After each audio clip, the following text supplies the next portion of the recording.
The previous basket is under review.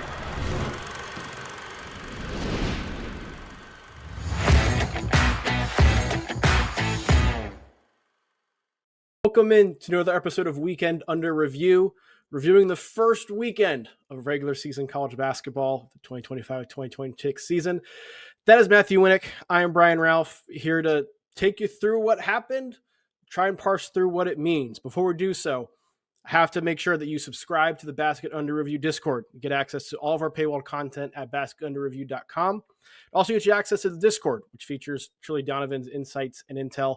It's the best community of college basketball fans that there is on the internet. It was popping this weekend, all the channels. It was a great place to be, a perfect complement to the television watching and things we saw on the court this weekend, both in person. We both got to see some of the high profile matchups in person this weekend too. Before we get going, Matthew, I do want to ask just the overall thoughts on the weekend and how nice it was to have college basketball back. Deep breath needed. It's crazy because unlike a very busy conference Saturday, like in conference Saturday, there's double the amount of games as this Saturday. And it was already kind of like, this is a lot. This is 12 hours of basketball, and it's going to be 12 hours of basketball with double the games. John Rothstein put it really well. Like, they spaced the games out perfectly yesterday or on Saturday. And that's just, don't get used to that. No. That's not going to happen for the rest of the year. Did you hit a point on Saturday where you had to like kind of fight through some blurry eyes and heavy eyelids? 5:30 p.m. Eastern. There was like nothing super interesting going on. I wasn't like as exciting as Virginia Tech Providence was. Once that kind of ended, I was in a little bit of a lull. So that it was a little tough. Yeah, I fought through the Michigan State Arkansas game live, which we'll get into. And after that, I was like, we're just going to have to watch Oklahoma Gonzaga in the morning. We're going to have to watch that on replay. You know what? Michigan State's offense also fought through that game. So you were not the only one that fought hard to get. You were not wrong. We will get to them in a second. But we're going to start this episode with the first marquee game of the week, and we'll kind of go chronologically through those, which was UNC's 87-74 victory over Kansas in Chapel Hill. I was in the arena for that game. A real tale of two halves in that one, but the Tar Heels ultimately came away with a pretty convincing performance. What was your biggest takeaway, whether it be the Tar Heels or Kansas, from that matchup? Honestly, I think that, I don't know why I take doomsday approaches every time, but like I came out of that game with like some problems with both teams. Obviously, Kansas is going to be more prominent because they lost the game and pretty embarrassingly in the second half, where it's like all off season, it's who scores outside of Darian Peterson, but then it's fine because Darian Peterson's so good. He had an off shooting second half, and Kansas was horrible. Flory Badunga post-ups are not ways to produce points for Kansas. It's not effective. Melvin Council running floaters every other possession is also not. But the reality is there's not really a better play if Darian Peterson's in foul trouble or if he's inefficient having an off shooting game. And once they really crowded Peterson and made him have to score, Kansas's offense was lost. And then on the other side with North Carolina, it was all Kansas in the first half because Kyan Evans and Seth Trimble were bad, and no other guard really exists on the North Carolina roster. They stepped up and props to them, and they were great. But in the same way that Kansas can't bank on Darian Peterson being good every game, North Carolina can't expect their starting backcourt to go off like they did in the second half. And if that doesn't happen, Caleb Wilson is not enough to propel your team to big profile wins, just like Darian Peterson is not enough. The depth on these two teams is just not there right now. I'm glad you brought up the backcourt for UNC, because that's a focal point that I talked about in the Rauf report. That's up on basketunderreview.com. So make sure you go check that out. To me, that was the telling part for North Carolina. The first half of that game with Trimble, Evans, and I'll throw Luka Bogovac in there as well. Those three combined for 4 points on 1 of 14 shooting with 2 assists and 2 turnovers in the first half. Second half, those three combined for 30 points on 13 of 20 shooting with 5 assists and 1 turnover. Like that I think is where this UNC team's ceiling or floor is going to lie. It's kind of the reverse of last year, right? Where last year you had the backcourt and you kind of knew, at least from an RJ Davis perspective, what you were going to get. But the front court was huge question marks. Now the front court's incredibly strong for North Carolina. Like Caleb Wilson was the best player in that game, and we can have a conversation about him here in a second because that looked like a top 5 pick. Henry Vasar was awesome right? Jaren Stevenson was awesome. I think UNC's front court solidified itself as being one of the better front courts in the country. The backcourt's going to determine if this team can make a Final Four, can make a March run, can win the ACC, or is one that's susceptible to just kind of being a fringe top 25 team. And you saw what that looked like. The first half when they struggled, they were getting handled at home by a Kansas team that has flaws. As you mentioned, the offense outside of Darren Peterson is very hit or miss, put it nicely. Very hit or miss. But if those guys are on, they were running that team out of the building by 20 in a half, right? And I think that's both encouraging for North Carolina and also lets you know, if you're Hubert Davis, like, okay, this is who we need to make sure it gets going. For sure. Listen, this might not be the perfect comparison, and it's a little bit weird off the bat, but I think that Jaden Dawson for Kansas is kind of like this team's Nick Timberlake, in the sense that when Nick Timberlake came to Kansas from Towson, he needed to be the floor spacer and secondary creator alongside a lot of really good players that weren't necessarily great shooters. Jaden Dawson came from Loyola Chicago to be that exact same thing, and he has been a complete non-factor for Kansas early on in the season when many projected him to start. That can't happen all year because there is just not enough scoring and spacing. Like, Trey White cannot be your second option, and Flory Badunga has to be like a rim-running, low-usage, elite defensive big.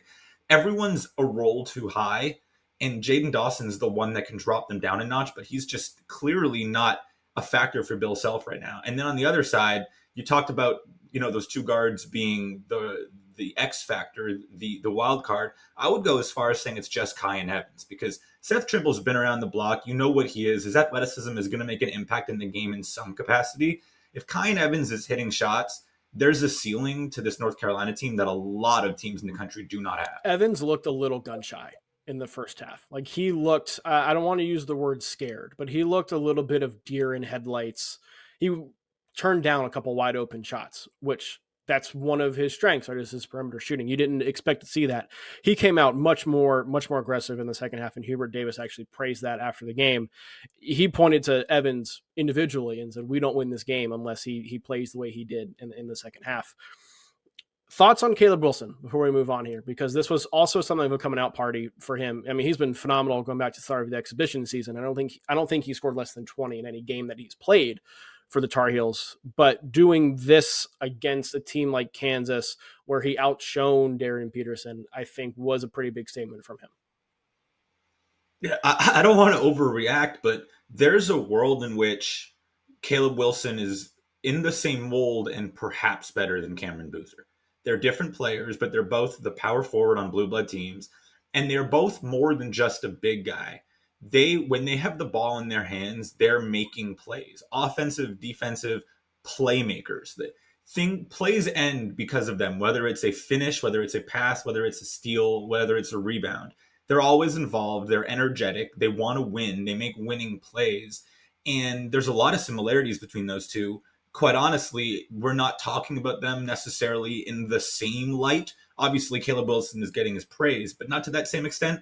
There's a world in which they're kind of neck and neck in terms of the value they provide at the 4 spot to their team.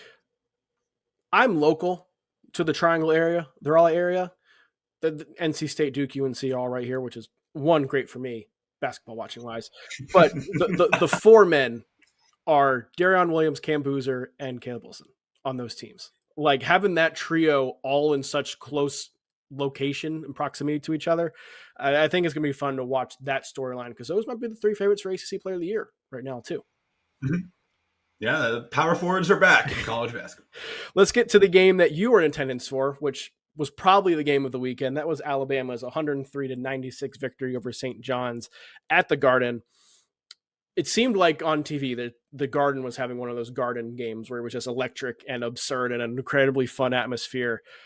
Was it that way? A lot of Alabama fans. The thing is, when you have a game in New York City, you're going to get a lot of alumni from big schools across the country. So it's never going to be a St. John's home game, necessarily full-out home game, when they're playing a really good opponent. And with Alabama, there were tons of fans. It was a great game. But what stole the show was Alabama's backcourt. They were incredible. 46 combined from Aiden Holloway and LeBaron Philon, added 17 from Latrell Wrightsell, who missed a fair amount of the game with cramps. when you have Latrell Wrightsell, who I consider to be one of the 10 best pure shooters in the country, as your third guard, it's just a total mismatch for whoever plays them. And St. John's is a team that prides themselves defensively, at least in previous iterations of Rick Pitino. In a world, this was just an elite performance from Alabama's guard. But like I said, with that last game, I just tend to take a more negative maybe approach to things. The perimeter defense, we've spent all offseason talking about the guard play offensively for St. John's, but there is no Kadari Richmond at the point of attack defensively for this St. John's team, and they were blown by a ton. Give the credit to Philon and Holloway, two awesome guards, but they were blown by a ton, and that was really the story of the game. St. John's is not going to face many backcourts that are as good as Alabama's. So there is that, simply because there aren't many backcourts as good as Alabama's, right? But at the same time, this is a St. John's team with Final Four aspirations, with national championship aspirations. You need to beat teams like this, because Alabama is not one of the 2 or 3 favorites in the SEC. Now, maybe they should be. That's a conversation for a different day. But like, if St. John's is going to get where St. John's wants to go, this was discouraging from that standpoint for the exact reason you mentioned. Now, LeBaron Philon, I think, would be playing NBA minutes right now. And if he showed that, like, he was special in this game. Aiden Holloway was really good. What stood out to me the most was that they punked St. John's. They came with more intensity. They played with more effort. And you do not see that happen against Rick Pitino teams quite often. And to me, Alabama is going to play up and down. They're going to play fast. They do that whether they're really into the game or not. But if you bring this level of intensity and grit and willingness to do some of the dirty work and make things a little bit mucky while playing fast, that I think can take Alabama to a different level, because the best teams they know it's had have not necessarily always been like great defensively, but have been able to get the stops they need to and win games defensively when they need to. I know it's not a thing to really take away when you win a game 103-96, a defense first thing, but they kind of out St. John's in that regard, which that's what St. John's bread and butter is supposed to be. And I think Bama can win games like that, even if LeBaron Philon isn't going off the way he was, or Holloway was going off the way he was. The 5 spot is a little bit concerning. Aiden Shrell's good. Noah Williamson seems to be very overwhelmed by physicality coming from the Patriot League at Bucknell. And then obviously Zuby Ejiofor is going to give you physicality. He was extremely overwhelmed, 3 fouls in 9 minutes. Nate Oates went to the third string center. Collins Onyedjiaka for a couple of minutes, also not ready for big time basketball. So outside of Aiden Shrell, the 5 is a little bit weak. They have Keaton Bristow, who's injured, the transfer from Tarleton. He's more of a 4. But here's the stat of the game for me. St. John's took 17 threes. 8 of them, so almost 50%, were from Zuby Ejiofor and Ruben Prey. Your 2 5-men took 47% of your threes, right? That can't happen. And part of that is because there's not a lot. That's Alabama's defense. They were basically punking Zuby Ejiofor to shoot, and he obliged again and again and again, which he has fallen tendency to doing. But it's just the lack of multi-positionality on this team. The guards aren't points. The forwards aren't wings. Bryce Hopkins and Dylan Mitchell, the 3 and the 4 de facto in this game, took 3 combined threes, didn't hit any of them. Dylan Mitchell couldn't make his free throws as per usual. And then Ruben Prey comes in and he puts some really good minutes together. But if you're playing him, then you're not playing Zuby Ejiofor. And if you're playing both of them, then you're not playing Bryce Hopkins and Dylan Mitchell. And then it's like, it's just this circle over and over again. And like Dylan Darling didn't play in this game. He was in a boot. Rick Pitino basically said after the game he wouldn't have helped because the on-ball defense. Dylan Darling guarding LeBaron Philon might have been a problem. So I don't think he really helps here. And so I'm still concerned. We are going to get a lineup at some point that has Dylan Mitchell running point with Prey, Ejiofor, and Hopkins on the court as well. This team's just going to have to fully lean into the fact that we suck on the perimeter. We're going to play like it's the 1980s. I think that's the only way forward with this team to get all your best guys on the court. We're going to get into Michigan State and Arkansas here in a second, but one of the things I credit Michigan State with was that they know they're limited and they play to the fact that they're limited. St. John's, I think, has to kind of embrace. We're past the point of trying to fix this roster. Right. We are a week into the season. You're not going to be able to tweak things. There's there's still time, obviously, for guys to progress and find roles and settle in. So I'm not talking about that. But you're not suddenly getting improved 3-point shooting, or you're not suddenly getting a true point guard. You're not suddenly getting another creator, right? You are what you are from a roster standpoint. Let's figure out how to maximize what that is. You're not going to be perfect everywhere. And this game kind of exemplified that to me for St. John's, because, as you mentioned, there were very obvious flaws, and the flaws we've been talking about, both us on this show and the other shows, Basketball Under Review, all off season long, right? And so it's just, all right, how do we work within those confines of who we are to get some wins? When we say all this, they lost by 7 to a good Bama team. So like the world is not ending for St. John's, but I do think the concerns that were raised were pretty legitimate. Oh, 100%. And I don't really know where they go from here, but there's lots of time to figure it out. There is. Mentioned Michigan State. They got the 69-66 victory over Arkansas in East Lansing. Made 1-3. It was just a very much, I said Michigan State, they know who they are, and they'll have to win ugly. And that's exactly what they did against an Arkansas team that we wanted to see how they'd respond to this test when you're led by 2 freshmen, and Darius Acuff and Malik Thomas. It was going to be interesting to see how they responded. Both of them played okay. I thought weren't total non-factors, but weren't difference makers. And John Calipari gave them the chance to be, particularly at the end, and they did not deliver. Is this game, this result, for you more about Michigan State or more about Arkansas? It's more about Michigan State, because Arkansas was kind of up against it. Their 2 best players, honestly, their 2 best players are both freshmen, in Darius Acuff and Malik Thomas. It's their second career Division I game on the road in one of the best environments in the entire sport. This was never going to be an easy game. And the fact that they were in it, quite honestly, like, it shows that they're going to be a top 25 team throughout the year. What this tells you about Michigan State, I've never seen a top 25 team like Michigan State that has to muck it up as much as they do.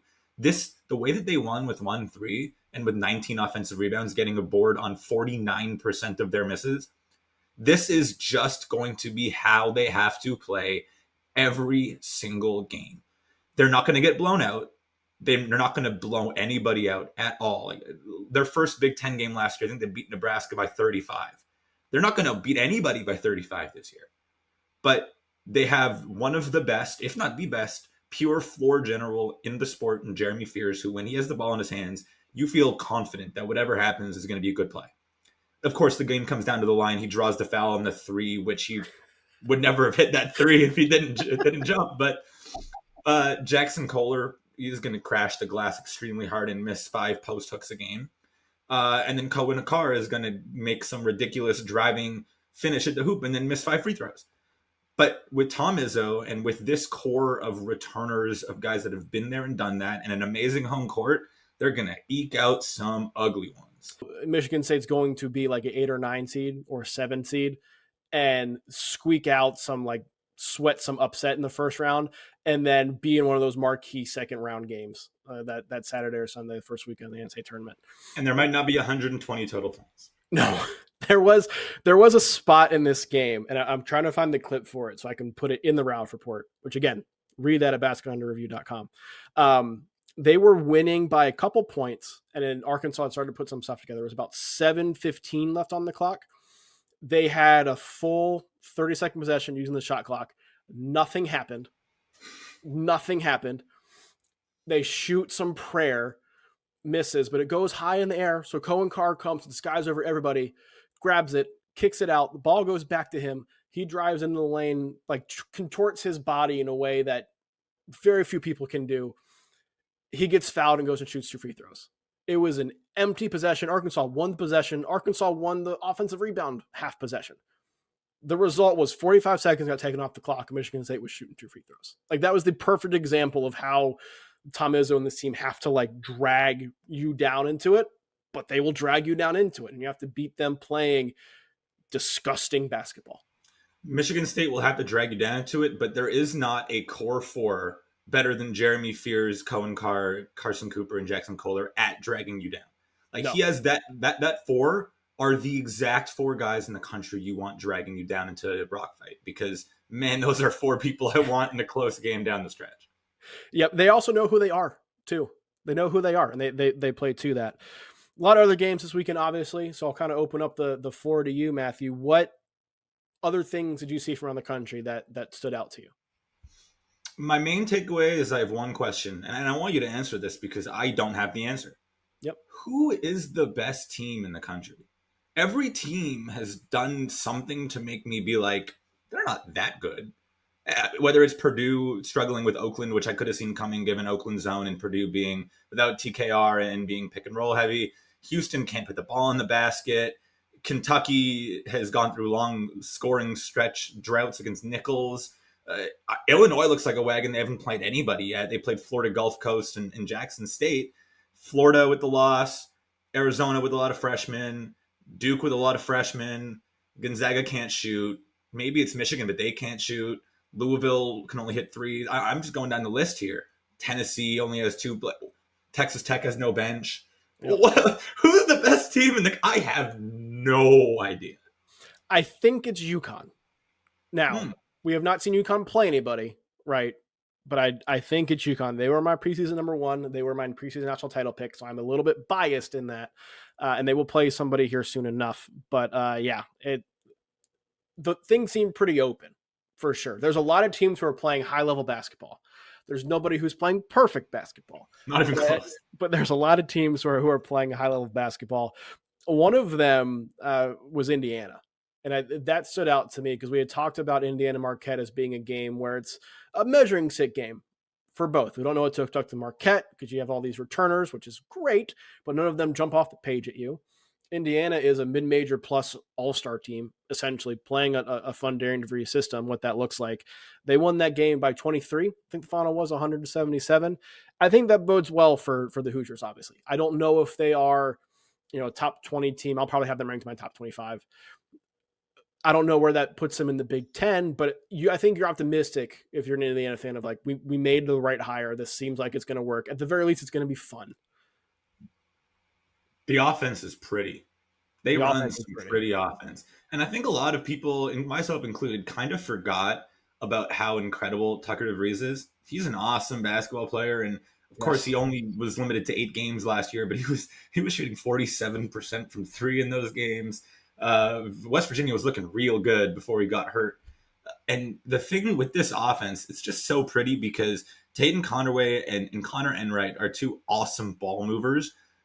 Enright is more of like a hockey assist swing guy, and then Tatum Conaway is someone who gets downhill and drives and kicks, which is what he did at Troy for a bunch of years. And then Lamar Wilkerson and Tucker DeVries are 2 awesome play finishers. Those 4, whether it's with Reed Bailey, who's in a lot of foul trouble, or Sam Alexis, who's more of a rebounder finisher at the hoop, those 4 is just, they know their roles. They kind of embody Darren DeVries as a coach. They are solid. They know exactly what to do at any given time, and their role is well defined. And the bench is a little concerning. The athleticism is a little concerning. Of course, Marquette is no perfect team with the lack of, scoring pop, but early returns are, this team fits like a glove. Yeah. I'm with you there. The other thing that really stood out to me was I think Memphis is going to be okay. Shockingly, it helps that you have your offense and defense installed, that you look better. But going from what they looked like in exhibition season to, I know San Francisco made it a game late, but controlling most of that game against a good San Francisco team, I think has potential to be an NCAA tournament at large team. I think, at least for me, helped me be like, okay, the sky is not falling. Memphis is not in danger of bottoming out this year. I disagree with you. I mean, it's one thing to build up a 23-point lead against a good San Francisco team. It's another thing to watch that lead dwindle in 5 minutes. It's not about, like Memphis might have a high ceiling, and that makes sense because Doug McDaniel is electric. They have a ton of athleticism and length. But the takeaway is they barely held off San Francisco at home. Mm-hmm. A fellow top mid-major team, someone that should be in their general ballpark. They won. They didn't win handedly. They were up handedly, but I don't see how this team competes with the top end talent that they're about to go through a gauntlet. And I don't think that this game convinced me that they're able to get through that unscathed. Like they'll probably still lose 75% of their games against power conference teams, and they have 1, 2, 3, 4, 5, 6 coming in the next month. I still think they might lose all of them. This did not necessarily convince me on Memphis. They do have an hellacious stretch coming up, but I do think going from having a big lead and blowing it and getting just destroyed by Arkansas to having a big lead, blowing it but still winning, that's a step in the right direction. I'm not here to say Memphis is a top 25 team and doing things. I was scared that this was going to be like a Doug McDaniel Kansas State situation all over again with Doug McDaniel instead at Memphis. And I don't know. They're going to be fine in the American. They're going to be fine. They're going to be fine in the American, yeah. I had concerns that they were not going to be fine in the American. Kansas State would have been fine in the American with Doug McDaniel last year. I don't know about that. All right. Let's get to the week ahead because we got a number of big games coming up this week. But before I do, anything else I missed and you want to make sure we touch on? No, we're good. Let's go. Okay. Ranked Mass triple-double, by the way. AJ DeBanson. Yeah, Brady Frager, Hooper for Nebraska. Yeah, first triple-double this season. Yep. Shout out Nebraska ball. Kentucky, Louisville on Tuesday, a much earlier date for this matchup than normal. They typically play that week between Christmas and New Year's, but going here on Tuesday at Louisville. Does that change your mind at all or play? How big of an impact is that going to play in the result of this game, the fact that it's at Louisville? It should play a difference, most importantly, because Louisville takes 50.4% of their shots from three on the year, and it's probably more if you include the exhibitions. So you're always going to be more comfortable shooting threes in your home gym. Between these two teams and the way that these coaches play offense, maybe 65% of the shots in this game will be threes. There are going to be so many three-pointers in this game. There were almost as many threes as twos last year. There will be more this year. So it's going to basically be a three-point shootout. If you like the three-point shootout on All-Star Weekend for the NBA, watch this one because everyone's shooting threes. I think Louisville is more talented. Ken Pom has Kentucky as the number one team in the country right now, which is going to my point. Who's the number one team? I don't know. It helps Louisville a bit. I don't know if we're going to learn a ton just because of the variance with just shots and shots. Will Warren might have something on that one because that's his type of jam. But it should be a real fun one to watch. Kentucky's number one. Maybe Georgetown should be number one, given the exhibition victory for the Hoyas. They kept it going against Maryland. No, we talk a lot. You hear about like the race to 69 and how it might be the race to 67 now, given the way the youth of America are today. This is going to be a race to 100. I fully expect both sides to hit 90. It's going to be a lot of fun to watch. It's going to be a lot of threes. It's going to be up and down the court. I think Kentucky has the edge inside, which may make the difference in this game if all things are equal on the perimeter, right? But it just comes down to, I think, make or miss league, right? Whoever makes the most threes is going to win. But if Kentucky, I think, is going to go on the road and get the win here, I think you're going to get a big game from somebody on the interior. I actually don't think Kentucky has a big advantage inside. I actually think that Sananda Fru might be the best big in this game. I'm not a huge Brandon Garrison fan, and Malachi Moreno has shown some stuff in spurts, but he's still pretty raw. Fru is huge. He moves very well, and he knows what to make the right play. He just played in the number one league in Germany. That's a top 5 league in Europe, and he's seemed like their best big by far early in the year, granted against a MEAC and a SWAC team. If anything, this will be the test is which more unknown front court does step up. I'm still waiting on the Mo Diabate breakout. He's been good, but not anything special in a larger role at Kentucky after transferring from Alabama. Could this be his performance? I mean, Louisville's 4 spot is a little bit weak, especially if Javon Hadley doesn't play. This could be a huge spot for him. 100%. And I do love Fru. Like, this was a great chance for him to establish himself, just another reliable presence. If Louisville gets that with the guards they have, it's a team that can do something for sure. Mm-hmm. Other big game on Tuesday, Texas Tech against Illinois. Illinois, number 3 on KenPom. They have scored 113 in both their games. Now, the Illini have played Jackson State and Florida Gulf Coast, so take that with a grain of salt. But should be another really good matchup. What should we be looking for? Yeah, Illinois is built to destroy bad teams because, 1, they shoot a million threes, and 2, they force a lot of individual ball creation, and mid-major teams can't do that as well as high-major teams can. So them absolutely murdering bad teams does not necessarily make me higher on them. They played really well. They're not fully healthy, but they played very well. Keaton Wagler is as good, if not better than advertised. David Mirkovic might be their best of the Euro guys that are littered through the roster, but they're not fully healthy. And Texas Tech, it seems, finally is, after to an extent, they still have no Luke Bamgoye or Josiah Mosley. And I don't know if either will play, but JT Toppin and Lawan Watts played in their game against Sam Houston. And here's a number for you, because Lawan Watts didn't start in this one. He did play almost the entire second half. In the 13 minutes, the Texas Tech had all 5 of their projected starters. That's Christian Anderson, Donovan Atwell, Tyree Bryan, Lawan Watts, and JT Toppin. Keep in mind, they didn't absolutely annihilate Sam Houston. They won by 21. In the 13 minutes that those 5 started, they won the game by 21, which means every other collective lineup was a net even, and those 5 were a plus 21 in 13 minutes of action. Barring foul trouble, that 5 is going to play 30 to 33 minutes together, and that is the best lineup that either of these two teams can produce. I agree with you 100%. I think this is going to be a good test for Illinois, and not a test that they've always passed whenever Brad Underwood has had good teams. I know that's been a kind of a sticking point with Illinois fans, has been, I'll use the Donovan Clingan UConn game where the strategy was to just keep going at him, and Underwood just doubled down on it after the game. We'll see what happens with this one. We'll see what happens. We'll touch on it in a second. We'll go back through our picks. That game is at 8:30 on Tuesday night on FS1. The Kentucky Louisville game is going to be at 8 o'clock on ESPN. The game that follows that on ESPN at 10 o'clock is going to be Creighton and Gonzaga. Zags, as we mentioned, picked up a big win over Oklahoma over the weekend. Don't know if they can shoot, but they've at least proven they can beat a solid Oklahoma team. Now Creighton comes into town. What's the biggest key for you or in your mind in that game? I want to see more of Graham Ike and Braden Huff together. Because of foul trouble, they didn't play a whole lot together in that game, and that's going to be what Gonzaga needs this season to have a good year. You said they're not good shooters. They didn't get to the free throw line really at all, but they're huge. They are huge, and they're athletic. Creighton is neither of those things, and I watched a lot of Creighton's game against South Dakota.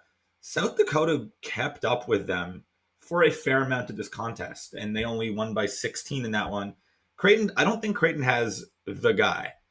Who's on ball late in game? Owen Freeman might be their best player. He was against South Dakota. But Josh Dix, for all of his efficiency and as much as I like him, he's never been an aggressive player. He's always been a second or third option, and he does not look like someone who is taking charge in this one. Nick Graves probably has the ball in his hands the most on this team, and that's a couple of years after, some Stephen Ashworth seasons, some Ryan Nemhard seasons. Nick Graves is not those guys. No. So I'm a little worried about Creighton. If they're not hitting threes off of driving kicks, I don't really know what this offense is, and they're not big enough or physical enough to bang down low with this Gonzaga team. I think that'll be a problem here. I think so too. I think they had been hoping earlier in the offseason that Blake Harper was going to be that guy. And I do think a lot of their upside is tied into somebody being that guy. It's been one game. Blake Harper looked like more of a solid starter contributor than a true star. And so if you're asking other guys to step up, I think that is potentially where Creighton could get into some issues there. Your point about Gonzaga, I think, is very well taken. Like they're not a great shooting team, but they're huge and they're athletic.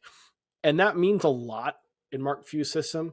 Like even Mark Few's best teams, the teams that was the undefeated COVID team and the Chet Holmgren team as well, had a lot of those similar traits. They shot the three better, but like the 3-point rates for Gonzaga are typically pretty low. Like they post really efficient offenses by getting to the rim, getting offensive rebounds, and just running really good offense and getting good looks at the rim. They also had 3 NBA starters. That helps. That helps. The best Gonzaga teams are pretty good, but even like down the list, other than those teams, their 3-point rates are low. You want to see the percentage, make percentage go up. But I still think Gonzaga can be a very good team without being a knockdown shooting team. Yeah. If that makes sense. Last big game of the week is Thursday, 7 o'clock. Purdue and Alabama. A Purdue team who we'll see when this comes out if they still have the number 1 ranking. or not, against a Bama team that maybe had most impressive win of the season so far, most impressive win of the weekend. So how are we stacking this game up?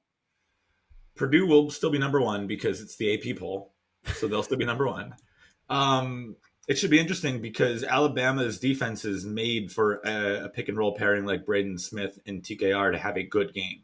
Of course, TKR, Trey Kaufman-Renn, has to be in the game, and I don't think Purdue stands much of a chance without him. But with him, I think there's a real chance that they put up some real points. Now, I don't know if Braden Smith and Fletcher Lawyer are much more well-equipped to handle the LeBaron Philon Aiden Holloway backcourt than St. John's was.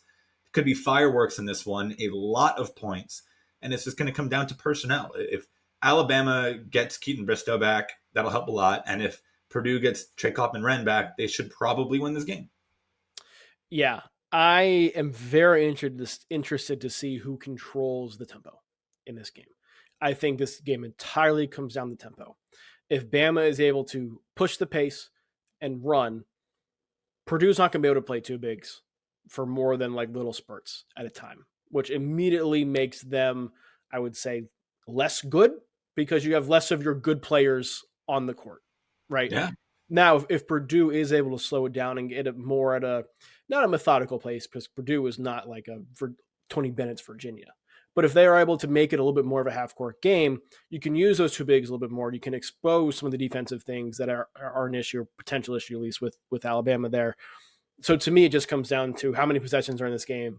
Can Bama make it up and down, or can Purdue dictate that tempo to Alabama?